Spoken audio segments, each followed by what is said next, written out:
eso es, no toco los platos. Va, un giro rápido. Rápido, eso es, dale, salto, derecha, eso es, dale, me subo. Dale, mantén el ritmo. Va, eso es, dale, va. ¡Excelente! ¡Bien!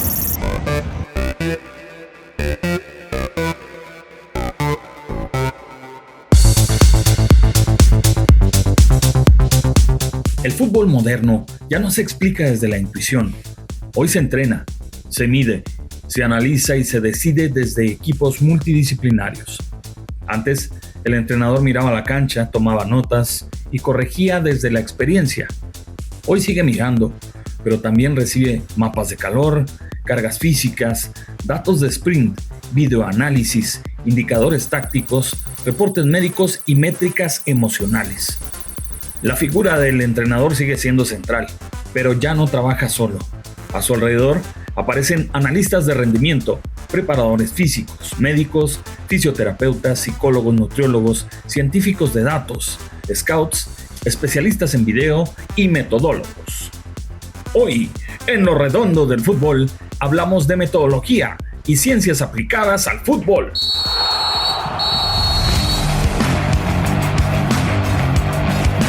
El fútbol no solo se juega, se piensa, se vive y se cuenta. Analizamos el fútbol Desde perspectivas poco exploradas. Historias, Negocio identidad. y comunidad.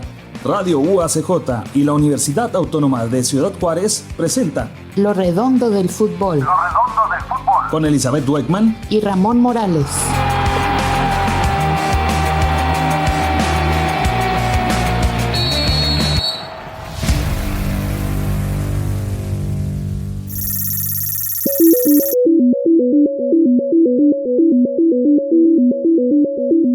El fútbol siempre tuvo ciencia, aunque no siempre la nombró así. Durante décadas, la preparación física, la táctica, la medicina y la observación del juego se han desarrollado por separado. Hoy la tendencia es integrarlas.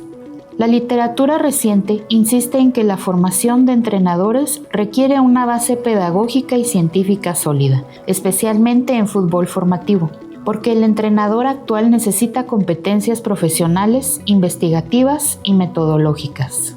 El doctor José Trinidad Quesada Chacón, autor de múltiples investigaciones, catedrático y hoy coordinador de la licenciatura en entrenamiento deportivo en la Universidad Autónoma de Ciudad Juárez, señala cómo se han vinculado las ciencias aplicadas al deporte, incluso desde la parte del fútbol como espectáculo.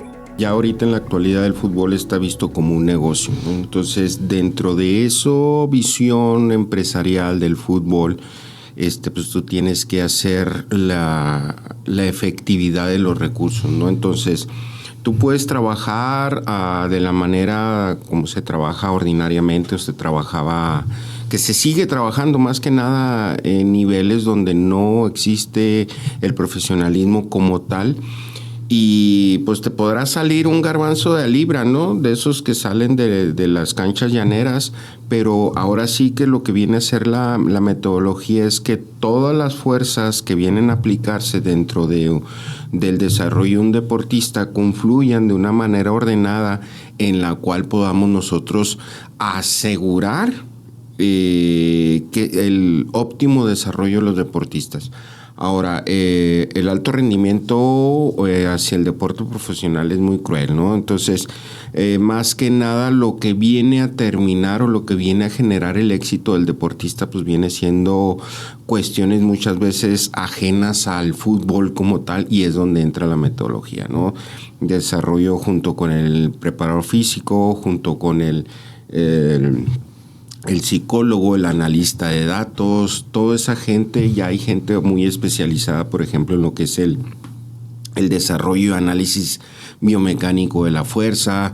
Entonces, lo que hace el metodólogo es tratar de darle orden para tener un éxito y pues el recurso económico disponible pues te pueda rendir más frutos, ¿no? Yo creo que ahí es mucho de lo que nos lleva a Europa en años luz, porque pues ellos están aplicando la ciencia desde hace 10, 20 años. Desafortunadamente pues nosotros lo estamos manejando como una novedad, pero pues estamos hablando que en países desarrollados la metodología, la planeación del entrenamiento ya es una regla. Entonces, sí hay equipos que llevan la vanguardia. Entonces, por ahí estamos viendo que ya está produciendo, por ejemplo, resultados la metodología en fuerzas de desarrollo, en categorías de desarrollo. El fútbol moderno ya no pregunta únicamente quién corre más. Pregunta cuándo corre, hacia dónde, con qué intención, después de qué acción, bajo qué carga, con qué riesgo de lesión y dentro de qué modelo de juego. La metodología no es solo una lista de ejercicios. Es la forma en que un cuerpo técnico conecta modelo de juego, objetivos, sesiones, evaluación y competencia. En deportes colectivos, especialmente en fútbol, la metodología observacional permite analizar comportamientos reales de juego, cómo presiona un equipo, cómo ocupa espacios, cómo progresa el balón, cómo se reorganiza tras la pérdida o la recuperación. Este enfoque ha sido usado para estudiar el juego desde su complejidad y no solo desde acciones aisladas. Lo que estamos viendo nosotros como modelo de juego es algo que yo le digo a los entrenadores: como entrenas, juegas. Si tú generas un entrenamiento que va por debajo de un 80%, 70% de intensidad máxima, pues tú estás estimulando a que el jugador te dé el 80 al 70%. Entonces, no le exijas al jugador algo para la cual no lo preparaste. A mí me tocó una vez una anécdota donde yo iba para el complejo, pues tiene que pasar uno por los campos de veteranos, pero en las mañanas, los sábados son infantiles. Entonces pongo atención y era un entrenador que en ese momento era alumno mío. Entonces yo empecé a ver cosas extrañas en su forma de dirigir. Al lunes tengo clase con él y le digo: oye, te vi jugando, tu equipo, sí. Oye, le pedías esto, ¿cuándo lo entrenaste? No, pues el lunes. ¿Y el martes? No, pues entrené otra cosa. Y el miércoles otra, y jueves otra.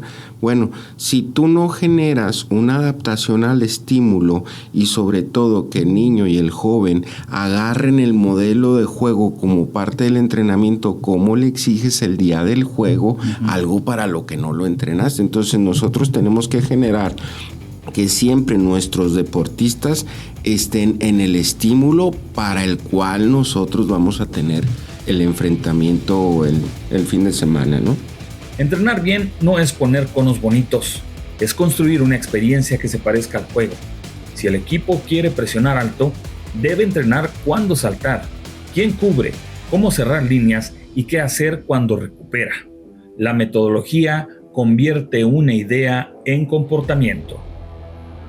Las ciencias aplicadas al deporte incluyen fisiología, biomecánica, nutrición, medicina, prevención de lesiones, psicología, recuperación y control de cargas. En América Latina, el desarrollo de estas áreas ha sido desigual, pero creciente. En Ecuador, por ejemplo, trabajos académicos han reflexionado sobre el impacto de la ciencia y la tecnología en el entrenamiento del fútbol moderno y su relación con demandas competitivas específicas como la altura. En Cuba, estudios sobre composición corporal muestran una larga tradición de evaluación médico-deportiva, con evolución de métodos tradicionales hacia propuestas más sistematizadas aplicadas al deporte. El preparador físico de la categoría Sub-21 de Bravos FC de Ciudad Juárez y egresado de la Universidad Autónoma de Ciudad Juárez, Cristian Alejandro García Rico, nos explica cómo se categorizan las cargas de un entrenamiento y cómo, poco a poco, se ha profesionalizado e insertado la metodología al fútbol. El tema del control de cargas pues es un tema complejo de alguna manera, porque tienes que ver muchos temas de saber cómo está el jugador, ¿no? Se utilizan distintos elementos, ya sea GPS, que es una que les mide todo, tanto velocidad, distancia total, las veces que frena a tanta velocidad, las veces que acelera a tanta velocidad, cuál es su velocidad máxima alcanzada en 10 metros, en 30 metros, toda esa parte. Entonces eso a nosotros nos da una carga de trabajo general, ¿no? Entonces, en el partido mi jugador nos topamos con que hace 11,500 metros y ese es su 100%. Entonces nosotros durante la semana jugamos con esas cargas de trabajo de que no sé, el día -3, que en este caso es el día de duración, es que faltan 3 días para el partido. Es el día que se asimila un poquito mayor a las cargas de trabajo de un partido. Se trabaja sobre un 70% de su máximo en distancia. Entonces el 70% de 11,000 lo buscamos trabajar ahí. Vemos que su velocidad máxima es 37.5 y su high speed running, que esa es la velocidad que alcanza durante tantos metros. Vemos que en un partido es de 700 metros por encima de 21 kilómetros. Entonces nosotros en el día -2, que es el día de velocidad, buscamos trabajar el 40% de eso. Entonces el 40% de 722 metros lo trabajamos de esa manera y de esa manera tenemos un mayor control de esa carga. Y ya sobre ese número que nos da el Wimo, el GPS, bueno, se llama Wimo, que es la empresa que hoy va a cambiar a una empresa que se llama Catapult. Es la que nos da ahora sí que números en crudo y ya nosotros tenemos que sobre esos números pues encontrar todo, ahora sí que una ciencia, ¿no? Para que el jugador llegue de 100 puntos al partido, que es lo importante. Hay muchos jugadores que van entrando o que tal vez ya llevan tiempo o categorías menores de 15 años que tal vez pues ellos jugaban pues en sus escuelitas, ¿va? Que es lo normal, pero su dedicación era nomás a entrenar 2 días y jugar viernes o sábado o jugar 1000 partidos el fin de semana, que está bien. Cuando entran acá, claramente lo que nosotros buscamos es profesionalizar al jugador de la mejor manera. ¿De qué manera? Que el jugador entienda que ya hay un horario de entrenamiento que se tiene que respetar, que entienda que hay que ir al gimnasio para mejorar, que hay que meterse al hielo, que hay que comer mejor, que hay que suplementarse, que hay que pasar a terapia. Entonces, mientras nosotros como ahora sí que profesionales al jugador lo llevemos a ese camino, va a ser más fácil. ¿Ha sido complicado? Te voy a decir que tal vez sí, en tiempos atrás, porque llegaron muchos jugadores nuevos, ¿no? Que no era su cultura. Entonces nosotros, conforme fue pasando el tiempo, pues empezamos de que, a ver, gimnasio, ¡pam!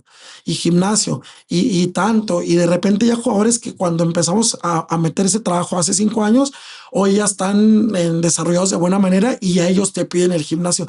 Oye, ¿podemos ir al gimnasio? O ya después de 4 años trabajando, ya ellos ya saben qué hacer. Oye, profe, ¿sabes qué? Hoy no puedo ir contigo, pero ¿qué onda? Mira, este es el trabajo que vamos a hacer.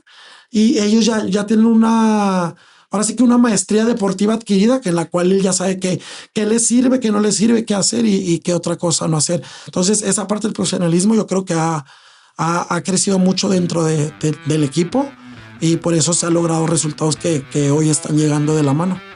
Antes se decía, el jugador está cansado. Hoy se pregunta, ¿qué tipo de cansancio? Muscular, metabólico, mental, emocional. ¿Es fatiga por acumulación de carga, por falta de sueño, por viaje, por estrés o por mala recuperación? De nueva cuenta, Cristian García Rico señala cómo precisamente la tecnología aporta datos que los profesionales de distintas áreas interpretan para mejorar el rendimiento del jugador. No sé, me ha tocado ver a Riquelme, ¿no? Pues un grande del fútbol.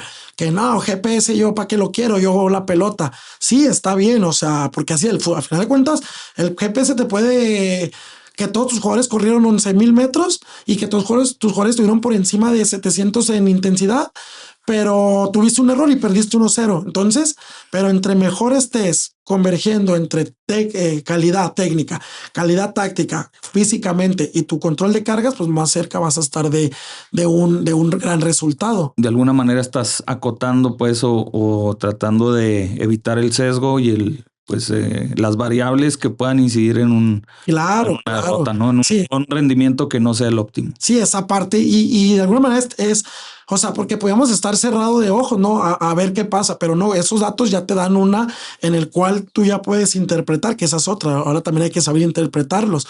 Ya los interpretas, entiendes de que ves algo que no te gusta, sabes que con el entrenador, sabes que hoy creo que por ahí, sé que te dije ayer que había que subir la carga, pero creo que hoy hay que bajarla porque vi estos números que por ahí nos excedimos un poquito. Entonces, hablando de eso, también es jugadores de KS, todavía pasa, ¿no? No, a mí dame la pelota. Yo le digo, sí, está bien, tu calidad tienes, pero ahorita la brecha futbolística se está haciendo muy física. Entonces, si tú tienes esa calidad que me dices, pero si empiezas a meter el gimnasio, créeme que vas a estar más cerca de esos jugadores, ahora sí que inalcanzables, ¿no? La otra vez veía un podcast del preparador físico de la selección argentina, que ahora quedó campeón del mundo, que veía a la selección de Francia, ¿no? En la final, que ellos sabían que ellos físicamente están superdotados, dice, porque sus GPS, su velocidad máxima están por encima de 32 de todos los jugadores. Entonces, ¿cómo compites con eso? Nosotros tenemos que preparar mediante esos números de carga, porque de alguna manera son de uso público. O sea, tú puedes saber cuánto corre tal jugador. Sería parte del análisis del rival, ¿no? Claro. Entonces, es un análisis, digo, pero de cuentas el entrenamiento no nada más es llegar al campo y hoy voy a poner esto. No, el entrenamiento empieza desde un día antes o desde un partido antes. No jugamos, un ejemplo, el sábado contra el América, un ejemplo. El domingo, como no nos permite el calendario, el domingo lo damos libre. Y el lunes es nuestra primera sesión. Pero en ese inter del domingo nosotros ya vimos datos de carga, ya vimos partidos para analizar, ya vimos partido propio, ya vimos partido del siguiente rival, ya se vio qué tanta carga o no tuvo. Entonces, para el día lunes nosotros ya llegamos ahora sí con toda esa información para tener una muy buena sesión de entrenamiento y que el jugador llegue con todo, al siguiente partido llegue con todas las herramientas posibles de trabajo que te lo da lo que me dices, lo que me preguntas tú, el tema de la tecnología ahora sí, de carga y todo eso. El análisis de datos se ha convertido en una de las áreas de mayor crecimiento. En fútbol puede dividirse en dos grandes ramas: rendimiento deportivo y negocio. En la parte deportiva aparecen performance, scouting, prevención de lesiones y apoyo a decisiones tácticas. El Economista describió en 2025 que la ciencia de datos en Liga MX ya se usa para evaluar rendimiento, sugerir estrategias, prevenir lesiones y analizar posibles fichajes. Pero el dato no reemplaza al entrenador. Gabriel Aguilar, analista y entrenador de la selección mexicana, advirtió en 2026 que sería un error que la inteligencia artificial armara por sí sola una sesión de entrenamiento. La tecnología debe apoyar el criterio humano, no sustituirlo. Quizás no tiene relación, pero las matemáticas han aportado no solo a las ciencias, en este caso a los deportes, sobre todo al fútbol. El doctor Quesada señala cómo estas son de uso común, incluso para predecir lesiones, gestionarlas y saber qué jugadores te pueden rendir óptimamente dentro del terreno de juego. Todo es matemáticas. Todo. Pues estamos tratando de hacer unos análisis de predicciones de lesiones, predicciones de trabajo con un grupo de doctores de aquí del área de IT, donde ellos nos dicen, denos números, nosotros hacemos que los números hablen. Por ejemplo, tú puedes estar hablando en las formas o en la cantidad de piques, de corte al centro, de saltos, todo eso te puede dar una predicción. Una línea de quién se te va a lesionar, en qué momento se te va a lesionar. Entonces ya puedes inclusive, Ramón, gestionar la lesión. O sea, tú ya puedes decir, este compa se me va a lesionar para tal fecha, ¿no? Entonces, para mí es una de las cuestiones muy importantes. Los analistas de datos matemáticos están teniendo ahorita mucho éxito. Hace unos tiempos anduvieron muy de moda los de video, toda esa gente que se especializa, pero ahorita le están sacando mucho en el fútbol los analistas de datos. Ya está muy establecido y muy abierto y lo manejan, no sé si has escuchado, sobre todo en el béisbol, un concepto que se llama sabermetría. Correcto. Ya está establecido, es lo mismo con otra filosofía aplicada dependiendo de la disciplina, ¿no? Para mí, en lo personal, fui beisbolista, sí se me hace muy exagerado, pero de 10 veces latinas a 9, entonces ya traes un factor de éxito, ¿no? El problema es que cuando le erran, pues sí se los andan crucificando a los directores técnicos. Y precisamente donde termina el dato y empieza o comienza la interpretación. Termina el dato en lo preventivo. Yo creo que más que nada en el fútbol va dirigido a que tu bien, el jugador es un activo. O sea, el jugador le pagan, juega o no juegue. Entonces, tú como dueño o empresario, director deportivo, tú necesitas primero, antes que nada, que los jugadores estén activos, que estén produciendo. Entonces, ¿dónde empieza y dónde termina? Yo creo que el primer punto más importante empieza con tener al jugador activo.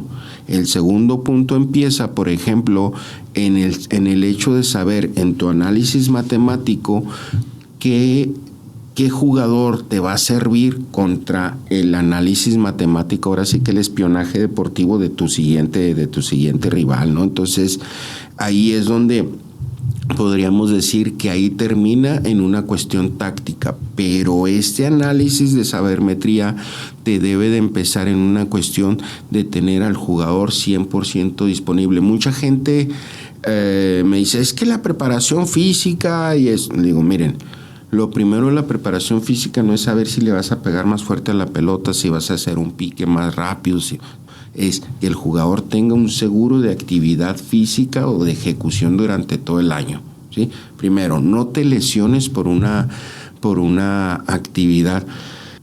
Tuve una experiencia con el doctor Valls, iba pasando un día. Y luego, Trini, si hay tantos lesionados así, ¿de quién es culpa? Del preparador físico. ¿Por qué? Por esto. Y voltea. Yo nunca vi la otra persona con la que estaba hablando. Estaba hablando con el director deportivo. No vamos a decir nombres, pero lo conoces. Entonces, ahí fue donde voltea el doctor y le dice, ya ves lo que te estoy diciendo, te lo está diciendo el especialista en eso. El dato no aporta la verdad completa. Dice una parte, un jugador puede correr poco porque está desconectado o porque está tomando buenas decisiones posicionales. Por eso, el dato necesita contexto, video, conocimiento del modelo de juego y la lectura humana.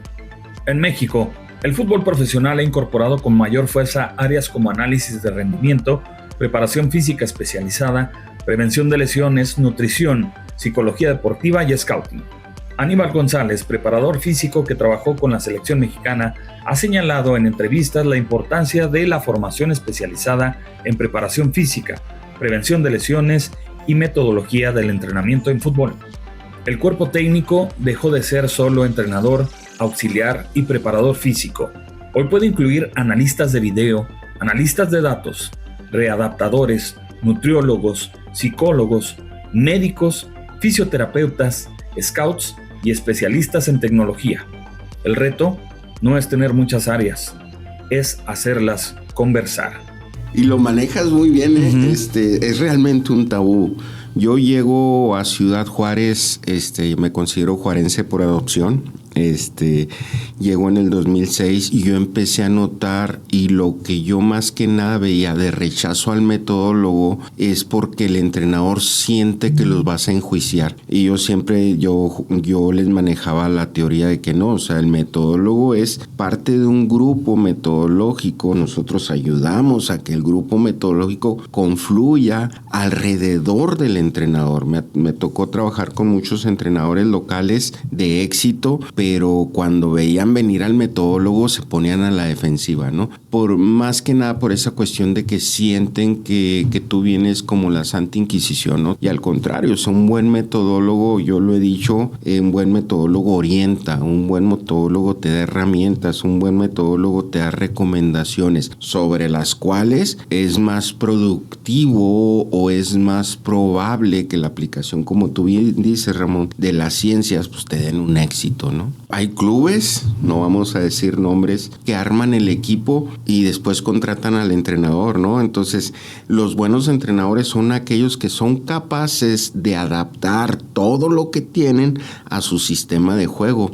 Entonces, aquí ya no nada más son dos direcciones, la metodología, el entrenador, sino que hay que ver qué es lo que están los jugadores, porque nosotros también como metodólogos tenemos que tener en cuenta qué es lo que tenemos como material humano para hacerlo producir, ¿no? Entonces, aquí la idea es que las tres esferas estén dirigidas hacia el centro de una manera más sólida para poder ayudar. Lo ideal es que el entrenador tenga los jugadores necesarios para su sistema de juego y nosotros dirigir y moldear a los jugadores para ese sistema de juego. Estamos hablando de viejas escuelas de éxito en México. Cuando estuvo el Loco Bielsa, por ejemplo, con el Atlas, él decía, las fuerzas básicas juegan así, y una producción masiva de jugadores en un sistema de juego, que para mí ya después llegó el entrenador argentino La Volpe y se apropió de ese éxito, pero ese éxito viene desde Loco Bielsa previo. Pues él recogió los frutos. Él recogió, exactamente, pero ese es el detalle en México. Muchas veces los entrenadores, y tú platicas, pues tú también tienes mucha experiencia, el entrenador te dice, pues yo tengo la maleta en la puerta, ¿no? O sea, yo no sé si mañana llego y tengo trabajo. Entonces, también había casos, por ejemplo, en el de Tigres, donde el Tuca, y él no lo platicaba, me lo platicó en una ocasión, me decía, sí, mucha gente dice que yo no quiero trabajar con los jóvenes, pero a mí los directivos me piden resultados inmediatos y muchas veces los jóvenes no nos dan esos resultados. Entonces, aquí el problema es el entendimiento de decir, yo te puedo producir jugadores, pero ¿a qué costo y a qué tiempo? Entonces hay que ver esa cuestión de la producción de jugadores. En México la metodología para la producción de jugadores se ha detenido más que nada por eso, porque pues, todos los entrenadores lo que quieren son resultados inmediatos, ¿no? Entonces sí es muy complicado que muchos entrenadores traten de debutar jugadores, aunque ellos tengan, tocamos el caso de Loco Bielsa en el Atlas, tocamos el caso de los más recientes, ¿no? Porque pues también está lo que es la escuela de Pumas, que ya se les cayó desde mi punto de vista metodológicamente hablando. Tigres tenía, cuando estaba el Tuca, tú veías una forma de juego y un modelo de juego y te tenían las finales a los Tigres, y en la sub-21, en sub-19, entonces, pero no debutaban. Entonces Tigres empezó a ser un club productor de jugadores, pero comprador de estrellas, ¿no? Entonces ahí es donde decimos hacia dónde vamos, ¿no? La multidisciplinariedad no significa juntar especialistas, sino integrar decisiones. Un jugador viene de lesión. El médico dice, clínicamente está apto. El preparador físico dice, le falta tolerancia a carga. El analista dice, su posición exige muchos esfuerzos de alta intensidad. El psicólogo dice, tiene miedo a recaer. El entrenador dice, el equipo lo necesita. La ciencia del fútbol aparece cuando todas esas voces se integran para decidir mejor. El fútbol moderno no elimina la intuición, la vuelve más responsable. Un entrenador puede seguir teniendo olfato, pero ahora ese olfato dialoga con la evidencia. A últimas fechas le han dado mucho protagonismo al director técnico, ¿sí? Y muchas veces ya los protagonistas quieren ser los directores técnicos, y no. Un director técnico inteligente es un gestor. ¿Por qué gestor? Tú tienes 11 caracteres totalmente diferentes a los que jueguen para ti. Si tú quieres el protagonismo, cuando tienes esa cantidad de estrellas en un solo equipo, es un verdadero problema. Ahí Ancelotti, viejo lobo de mar, dijo, ¿qué quieres, mi rey? No, pues esto es, juegue como usted quiera. A ver, todos vamos a jugar para este modelo de juego para que él nos haga ganadores de la Champions. Entonces, yo creo que el protagonismo del entrenador ya está sobrevalorado.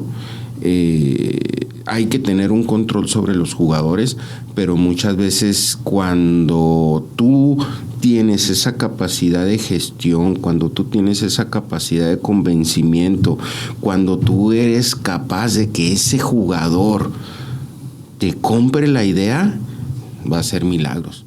En el decir, a ver, tú vienes de allá peleado, ¿qué quieres aquí? No, pues quiero esto y esto. Pero si recuerdas, cuando hacen producir a Mbappé, tuvieron problemas con el brasileño, porque el brasileño decía, espérame, pues si yo era el de los focos, ahora, entonces te salta un problema, lo solucionas, te salta otro, lo tienes que solucionar y después te va a saltar otro y lo tienes que solucionar. Ahí es donde entran los grandes directores técnicos. Hemos visto directores técnicos que muchas veces no fueron ni jugadores, pero son excelentes gestores de caracteres. Por ejemplo, el del Cruz Azul, que nos dejó tirados el torneo y se fue, pues él era involucrado en el deporte, pero no era director técnico. Entonces estamos hablando de que esas personas son muy inteligentes, pero son gestores. Ahora, si empezamos a ver, Sin embargo, acabas de mencionar algo muy importante, que suele ganarles el protagonismo. El entrenador debe ser una pieza fundamental, porque si tú platicas con jugadores de la vieja escuela, vamos a salir así. Mucha gente cree que en el team back que hacen los equipos, vamos a echarle ganas. El jugador dice, vamos a echarle ganas si se acerca una cámara. Si se acercan un micrófono, lo ven y no, sí, vamos a echarle ganas, vamos a ser campeones. Pero si no acercan el micrófono y las cámaras, dicho por mismos futbolistas, dicen, está loco, vamos a jugar así. Uh-huh. Tú haces esto, tú haces esto, tú haces esto y así vamos a ganar. Y ganan. Y el director técnico está fúrico porque hacen lo que les da su gana. Pero muchas veces hay jugadores que rechazan ese protagonismo y el jugador con la mano en la cintura. Lo vemos, está el tabú en México de que director técnico que debuta gana. ¿Pero por qué? O sea, ¿por qué está esa cuestión? O sea, ¿por qué un equipo de una semana a otra cambia? Pues porque es una cuestión actitudinal. Sí. Entonces los grandes entrenadores arman grandes equipos de apoyo al jugador, pero también te arman grandes equipos de jugadores desde un punto de vista de controlar y hacer jugar esos egos, la suma de egos. Inclusive en la actualidad, y viéndonos el punto de vista metodológico de Europa, que viene la nueva corriente del desarrollo infantil del fútbol, las primeras etapas se llaman ego 1, ego 2, porque está entendido que a un niño no lo vas a hacer jugar fútbol asociación. Desde niño le tienes que enseñar a controlar sus egos. Entonces yo no sé si así empieza un niño a los 8 años, porque a los 20 no le tenemos que enseñar a hacer los egos. Entonces, y es una etapa, viene de Europa esa metodología de ego 1, ego 2. Hace unos años los directivos de Honda dijeron, estoy desarrollando unos robots. En tal fecha, esos robots, júntame a Cristiano Ronaldo, a Messi, a Buffon en la portería, a Iniesta en el medio campo, a quien tú quieras, hazme una selección mundial y les vamos a ganar. ¿Cuál es el mayor riesgo en eso? El factor humano. ¿A qué me estoy refiriendo? Pues los de Honda dicen, y con una seguridad voy a ganar, porque son robots. Son sujetos inanimados. Uh-huh. En este caso, las matemáticas, su error es muchas veces cuando queremos asegurar una probabilidad con un factor humano. ¿A qué me refiero con factor humano? Tú has estado en el Estadio Azteca lleno. Tú en el Estadio Azteca lleno, te paras en la cancha, volteas para arriba y dices, trágame tierra. Ciertos jugadores tienen éxito en el estadio. Ahí se ven el adulto del que le falta para jugar fútbol, ¿no? Entonces, el factor de error es el factor humano. O sea, ¿por qué? Lo acabas de decir. Yo estaba trabajando con el doctor Naranjo, que es el fisiólogo del Sevilla de España. Nosotros nos mandaba los análisis, yo me especialicé en lo que es la respuesta cerebral al entrenamiento, y nos mandaba unos datos que nosotros interpretábamos y nosotros generamos un colorigrama de tal a tal rango, tienes el color verde, estás muy bien, de tal amarillo, y luego el famoso entrenó por separado. Pero para entrenar por separado, ¿por qué entrena por separado? Ese era nuestro trabajo. Y de repente tenían un jugador yugoslavo, no me acuerdo qué era, que verde, amarillo, verde, amarillo, verde, y luego de repente amarillo, rojo. Entonces como que iba en un descenso en su respuesta. Y pues nos pusimos científicos, ¿no? Por esto, no, porque éramos un grupo de 4 personas en Monterrey que nos conectábamos de manera semanal con él a hacer el análisis del Sevilla. Y luego pues agotamos todas y sale Trini con la suya. Pues la esposa. Y se suelta riendo. Dijo, ¿quién contestó? Y yo, sí, no, pues yo. ¿Por qué la esposa? Pues no sé, se me ocurrió. Dijo, es que es la esposa. Uh-huh. Ah, caray. ¿Qué pasó? El jugador y la esposa tuvieron una hija. pero la esposa no quería cuidar a la niña en la noche. El jugador la cuidaba. Entonces, fecha de nacimiento, empiezas a hacer una correlación con el descenso de rendimiento, eran las horas de sueño que le faltaban al jugador. ¿Qué tiene que ver una cosita que acaba de nacer con un jugador que te gana millones de dólares frente a 40,000 personas, ¿no? Entonces, ¿qué hizo el Sevilla? Le dijo, mira, nosotros te pagamos porque tú tengas un rendimiento al 100. Ganas mucho dinero como para que estemos batallando con esto. O pones a tu esposa a cuidar a tu niña o contratas a alguien para que la cuide. A eso me refiero con el factor humano en la aplicación del fútbol. Eso afecta a los deportistas. Entonces, tú tienes un modelo matemático de aplicación al 100% en el fútbol, pero que no se nos olvide que estamos hablando con seres humanos que se van del estadio y tienen un entorno familiar a un lado. Entonces, ahí es el factor de error de las matemáticas en el deporte. Si tuviéramos los jugadores robots de Honda, ese es un factor que no tendría aplicación, pero como no los tenemos y no los han dejado jugar, pues hay que tomar en cuenta eso. En el juego moderno la ciencia va a la perfección.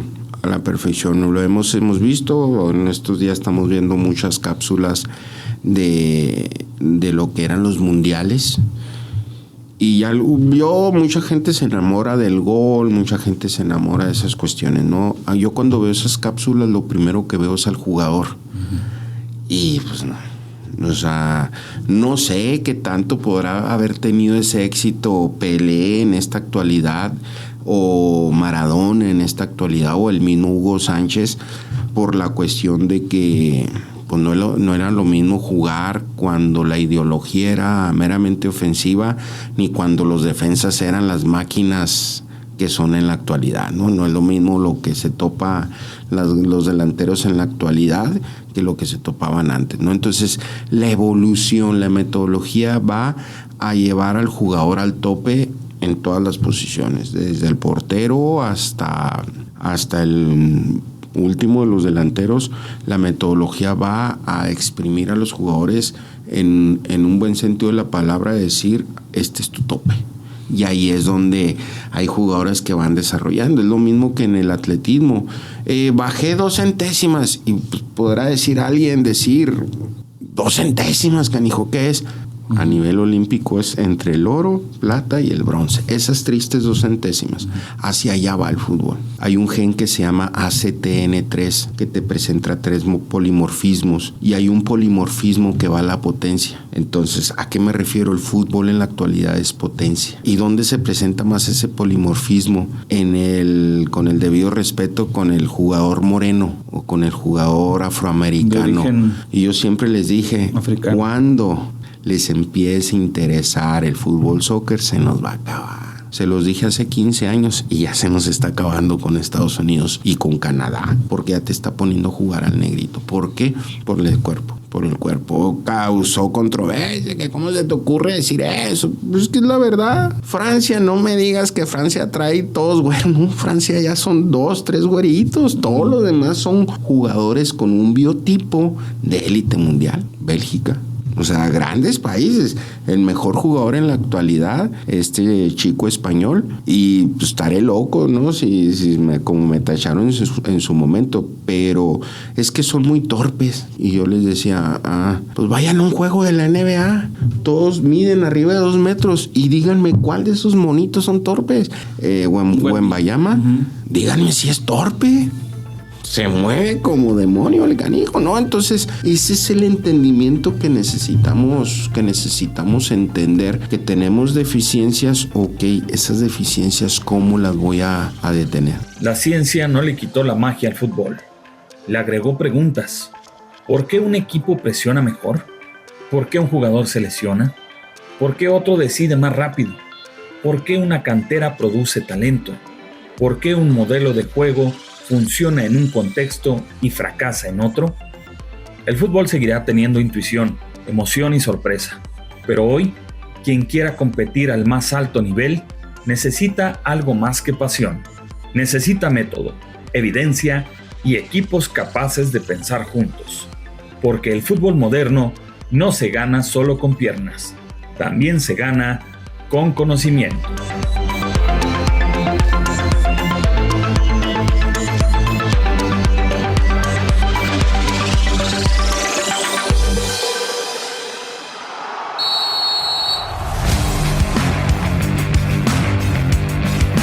Esto fue el silbatazo final. Pero el fútbol da revanchas y vamos a regresar. No te pierdas el próximo capítulo de Lo Redondo del Fútbol, un espacio para entender el juego más allá de la cancha. Una producción de la Dirección General de Comunicación Universitaria de la Universidad Autónoma de Ciudad Juárez, a través de Radio UACJ. Con Elizabeth Dweckman y Ramón Morales. Grabación, Gilberto Valtierra. Realización y diseño sonoro, Ramón Morales.